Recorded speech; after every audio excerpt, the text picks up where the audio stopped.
In this video, I'll show you how to use the Annotate tool in Blender, and this feature can be used for many things like sketching over your 3D model or taking little notes, or taking screenshots, or adding little notes or arrows and then sending the file to someone. So to get to the Annotate tool, you want to hit the T key to open up the side panel, and if I just click and make this bigger, you can see we have the Annotate tool. So I can just add it and then I can just click and drag in my file to draw. And then there's also some different types. So if you click and hold down on the Annotate button, you can change it to Annotate Line. So now you can just draw lines and it's going to be straight. You can also change it to Annotate Polygon. So with the polygon type, I can click and then click and click and I can make a polygon. And then once I've made a polygon that I like, I'll just hit the Enter button and then I can make a new one. And I can also click and hold down and change it to the eraser, and then I can just erase. And then also if I use my scroll wheel, I can make the eraser bigger. So I can just erase whatever I've drawn. Now once you draw something, there are some settings right here to customize it. So you can change the color. So if you want it to be very visible, you could make it like a red color. So for example, if I was working on a project and I wanted to make some notes for myself, or just kind of sketch out some ideas, or maybe even send the Blender file to somebody, I could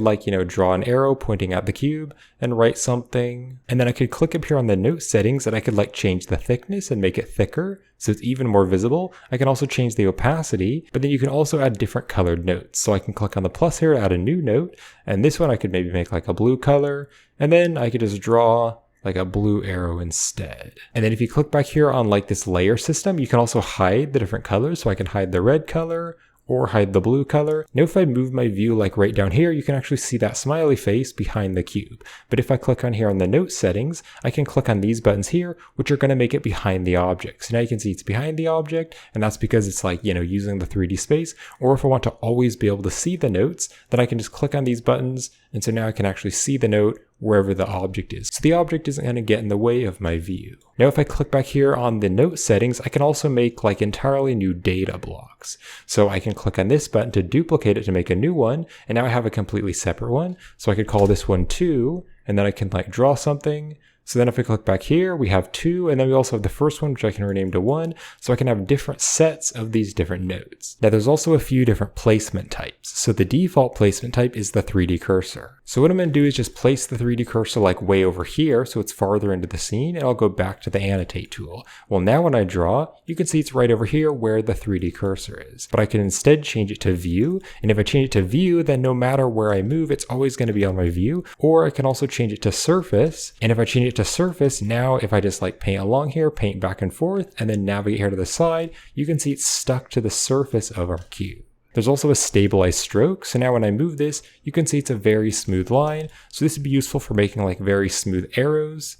So you can see now I can make a nice smooth arrow. Now you can actually use the shortcut keys instead, so you don't have to hit T to open up the side panel and then go to the Annotate tool. You can actually just use another tool, but then use the shortcut. So to use the shortcut, you're just going to hold down the D button, and then you're just going to left click and drag, and that's going to draw. So anytime, if you're 3D modeling something, now if you just want to draw a line or add a note, you can just hold down D, and you can even do this in edit mode. Now to erase, you're going to hold down D, but instead of left clicking and dragging, you're going to right click and drag. So just hold down D, right click and drag, and I can just erase my annotation. And then of course you can use your scroll wheel to change the size of the eraser. Now if you use the drawing tablet to do sculpting or texture painting like I do, then you might be wondering how you can use it with the drawing tablet. Well, it's the same thing. You're going to hold down the D button, and then you're just going to click down with the tablet.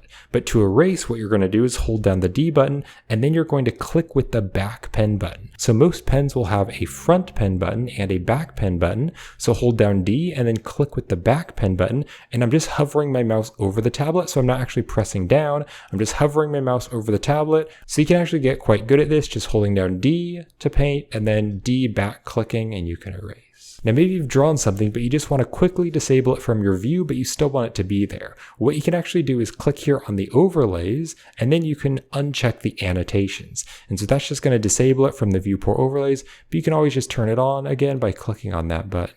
And what's really cool about it is that it also works in pretty much any editor in Blender. So for example, in the shader editor, I might want to just add an arrow to point at something. And you can see here in the shader editor, when I move my view, it's going to actually move along with the shader nodes. And this would especially be helpful if I were sending this Blender file to someone, or if I were taking a screenshot. So maybe I'm having a problem with my node setup and I want to take a screenshot and then send it to somebody or post it online. I could just draw an annotation, and then I can click on Window, and I can click on Save Screenshot Editor, and then just click on the editor. Then I can just save the screenshot somewhere in my computer. I'll just save the screenshot. And here's the screenshot that I took in Blender, and of course the Annotate tool is visible in the screenshot.